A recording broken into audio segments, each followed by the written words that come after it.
talking shop with myself, Clipper Kemp, talking to people about what they do and why they do it, hoping to guide you through your future.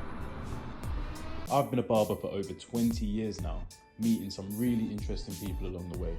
In this series, I want to talk to some of them about what they do and why they do it, hopefully guiding you through some really difficult choices. So today's episode of Talking Shop, we're going to be talking to Lucia, aka DJ Farina. She is DJ, of course, Pilates instructor, shell suit, tracksuit enthusiast, and just all around mentalist, good person. Let's talk to her, see what she does and why she does it. You've recorded. We're live. We're live. What's happening, Lucia? What's going on? Hi, Kim. You alright? Your skin looks lush. Thanks, babes. You wearing makeup in it? I'm not wearing makeup. You've been steaming. But anyway, Lucia, you are a bit of jack of all. Pilates instructor, I do a lot of things. DJ, you're doing a podcast type thing at the moment, no? Like a course? I just finished that course last week, radio, audio and podcasting, and I do have a podcast set to be recorded over the summer with my company called Frame. Nice. So that's really good. It's a very different project to working in teaching fitness. What you were doing before, Yeah, and running events. Like they all demand different hats, you know what I mean? Well, what did you want to do when you were a kid? So there's a video of me circulating somewhere. I was 11 years old. I remember watching it as an adult, and it goes, "Hi, I'm Lucia, and when I'm older, I want to be a bank manager." I bet it was exactly like I want that. to be a bank manager. But actually, when I started working at 13, I worked in a hair salon on Brick Lane. I did that for 10 years. I'd always been doing hair on my Barbies, on my Cabbage Patch dolls. I was braiding from young. So late teens, I was doing a bit of sales, and I was starting to DJ and run events. But also at 19, I started working in fitness. Yeah. And that's where it all kind of amalgamated and started. Yeah, I've been doing fitness since. I've always seen fitness as the money maker and music as the side job, the hobby. Yeah.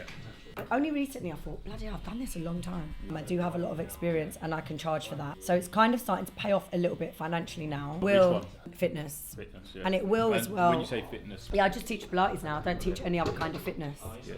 How come you went down the Pilates route? Because doing the fitness classes and having to shout a lot and do classes with people just after a certain age is just a bit exhausting. So it's just a bit of a kind of reserving my energy doing Pilates for that kind of work. I guess it's like your job, you have to be detailed to be good. Yeah.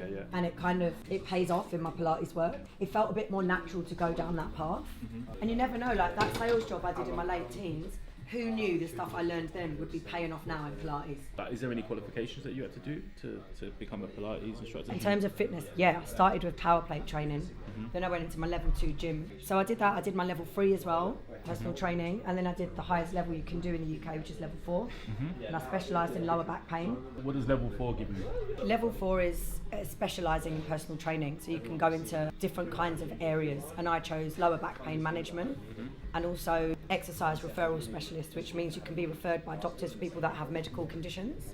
It does open a lot more doors of what you can do and who you can work with. Yeah. It's one of those things that it's a physical job. You're talking a lot. You're having to entertain other people a lot. Mm-hmm. It's not for everyone, but if you like doing fitness and you're kind of good with people, I think it's like there's a lot of earning potential there. Yeah. With what you're doing, there's a nice life-work balance to all of it. I mean, there is, but you're talking to me, so there isn't. You know, I work 8 hours to 10 hours a day. Yeah. Some days I'll work 4, but the good thing about being freelance as well is you can kind of work when you want and you can take time off when you want. Yeah. The thing is that anyone you talk to that's employed wants to be freelance. Yeah. Everyone that's freelance is kind of like sees the advantages of. So you always kind of want what you ain't got. Have a look at that and see how you feel. While you do that, tell me about the DJing. Is that? Because I know you more from the DJing stuff, and that's always what you've done as well. Yeah, I've and always I feel like done your it. time is always has been split as well. So would you say that? Would you like to make DJing full time if it ever popped up? Or? I think if the opportunity came up, it would be silly to say no because I like to say yes to things, opportunities and stuff. But to get to that point, I think, especially in the UK, you either have to do really commercial music, or you've got to build it and wait quite a long time to get to the point that you've got a good agent who can tour you around Europe and you can get decent money. Yeah, so it's about who you know, sort of thing. It's always about who you know. You have to have some skill, but ultimately people who you know is going to propel you forward. And that's really in any industry, even in fitness. Me always talking to people, being on good terms with people has helped me get jobs. I can ask people if they need people in their spaces. Same with DJing, like, do you not need any DJs? Do you know anyone who's looking? Like, there's always someone who can help out.